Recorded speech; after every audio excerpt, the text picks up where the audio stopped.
Why, in the midst of America's worst economic crisis in history, when millions lost their jobs and banks collapsed overnight, did the world's most expensive, most powerful, and most luxurious car emerge? The answer is named the Duesenberg Model J.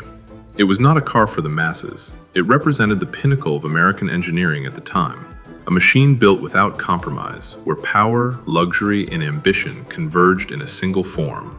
From the moment it appeared, the Model J stood apart from every standard in the automotive world. In the late 1920s, America stood at two opposing extremes. On one side was Wall Street, where money was being made faster than in any era before. On the other were the first signs of fragility, as an economy overly reliant on speculation and confidence began to show cracks. In that atmosphere, extravagance was not merely a lifestyle, it was a declaration of power. Duesenberg was no ordinary car company. Founded by brothers Fred and August Duesenberg, brilliant engineers and legendary racers, the brand was born on the Indianapolis 500 circuit. Their philosophy was simple: never build a car that was merely good enough. Build the best car possible, regardless of cost or technical limits.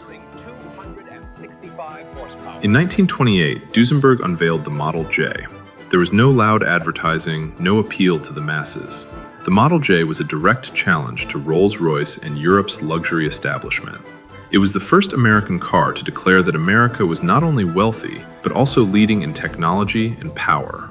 Everything is gone! Then, in 1929, the stock market crashed. The Great Depression began. Yet paradoxically, it was during that very period that the Duesenberg Model J became most coveted. When the world lost faith, the powerful needed unshakable symbols more than ever. The Duesenberg quickly became the choice of America's most famous figures. William Randolph Hearst, the media tycoon who shaped national opinion, owned a Duesenberg as an extension of his personal power. In Hollywood, Clark Gable and Greta Garbo chose the Model J to affirm their status during the golden age of American cinema. But the Duesenberg did not belong only to the spotlight. One of the most notorious Model Js belonged to Al Capone, the Chicago mafia boss during Prohibition. Armored and fitted with bulletproof glass, the car reflected an era in which power was protected by both money and violence. In that moment, the Duesenberg became a vehicle of the underworld, existing alongside the elite. The later supercharged SJ version pushed that image even further. With power far surpassing any contemporary car, the Duesenberg was not merely a luxury vehicle. It was a symbol of limitless possibility, perfectly embodying the American spirit just before it faced harsh reality. The price of a Duesenberg Model J was absurdly high compared to the societal norm of the time, but that was never an issue. The Duesenberg was not made for those who had to weigh costs. It was for those who wanted to be seen, remembered, and set apart from the rest of the world.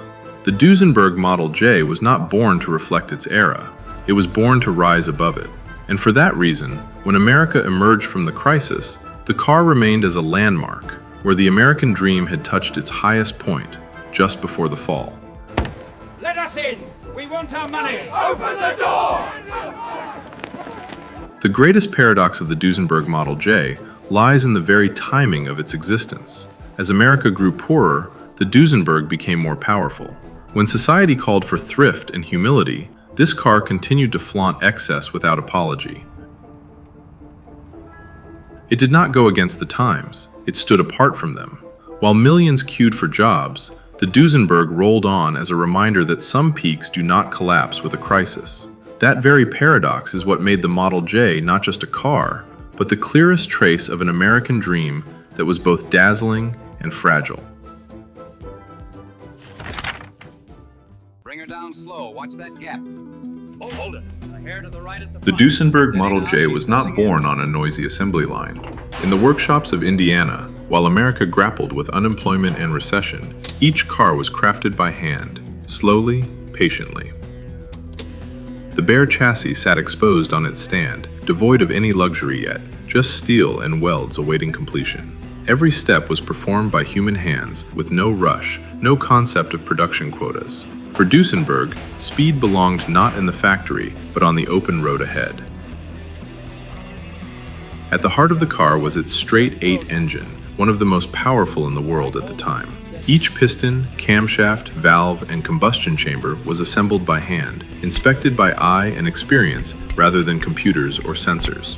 It was an era when engineering still relied on the skill and intuition of the craftsman. The bodies were not mass-produced. After leaving the factory, each chassis was sent to independent coach builders. There, metal was shaped, hammered, and polished by hand to create unique forms tailored to each owner's desires. No two Duesenberg Model Js were ever identical. Inside the cabin, genuine leather, fine wood, and metal were finished in quiet precision. Every detail had to convey absolute solidity. This was not a space for ostentation, but for power expressed with restraint. When the car body has taken its final form, it enters the finishing stage, where time almost stands still. The paint is not applied hastily. It is laid down in thin layers, allowed to dry naturally, then meticulously sanded and polished by hand. Every surface must reflect light evenly, with no imperfections permitted, for with Duesenberg, perfection lies in details that are not immediately obvious. After the painting comes hours of polishing, during which the body gradually becomes deep and serene, like a block of metal brought to life. There is no fixed industrial standard for this process. The craftsman stops only when the feel in their hands tells them that the car is ready. Before leaving the workshop, every Duesenberg must undergo rigorous inspection. The engine is run in, the chassis is checked, and every slightest sound is listened for. There are no electronic gauges, only experience and the silence of the machine shop. A car is accepted only when it runs smoothly and seamlessly, as if it had always belonged to the road. When all stages are complete, the Duesenberg is not delivered immediately. It waits for the owner who placed the order many months or even years earlier. The moment the car leaves the workshop is quiet, without fanfare or ceremony, just a gate opening and a machine crafted by hand beginning its new life. From that point on, the Duesenberg no longer belongs to the factory. It belongs to the person who chose it, as a silent declaration of power, patience, and uncompromising standards. The completion process took months. When a car finally left the workshop, it carried not only power and luxury, but the imprint of hundreds of hours of skilled handwork. In an America forced to scale back its dreams, the Duesenberg was still created as if the crisis did not exist. And that is precisely what makes the Model J not merely a car, but the most vivid paradox of its era. The Duesenberg Motor Company ceased automobile production in 1937, not because they made poor quality cars, but because they made cars that were too good. In a world still reeling from the Great Depression, where America had learned to live frugally and cautiously, there was no longer room for machines built without compromise. Luxury, once a symbol of strength, had become something to conceal. The Duesenberg Model J and Model SJ represented the pinnacle of American engineering. Every detail was handcrafted. Each car was more a work of engineering art than a commercial product, but that very excellence drove production costs to absurd levels. Every Duesenberg sold brought prestige, but not enough profit to sustain an entire factory. Duesenberg did not survive on cash flow, they survived on aura. And aura cannot pay workers' wages or keep a production line running. Behind Duesenberg stood E.L. Cord, the ambitious industrial magnate who had built the Cord Corporation into an empire of technology and power. But by the late 1930s, that empire itself began to crumble. Financial crises, legal investigations, and mounting debts dragged the Cord Corporation to the bottom. Duesenberg, lacking independent financial footing, without a mass-market model, without any plan for compromise, could not stand alone. In 1937, the last Duesenberg rolled out of the factory. There was no farewell ceremony, no official announcement of the end, just a prolonged silence. After that year, no further Duesenberg models were developed. The factory closed. The brand vanished from the market as if it had never existed. The most heartbreaking part, the two founders, Fred and August Duesenberg, the brilliant engineers who laid the foundation for the philosophy of the best, regardless of cost, had both passed away before the brand officially came to an end. There was no one left to carry on that uncompromising path. Duesenberg failed as a business, but they triumphed absolutely in history. Today, Duesenberg no longer builds cars. Yet whenever a Model J or Model SJ appears at auction, the world falls silent. Not because they are faster than modern cars, not because they are more comfortable, but because they are evidence of an era that has vanished.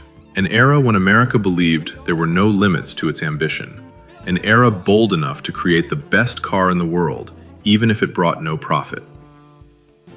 Duesenberg does not need revival, for legends are not born to be repeated. They exist to remind us that there once was an American dream so dazzling, it could not last.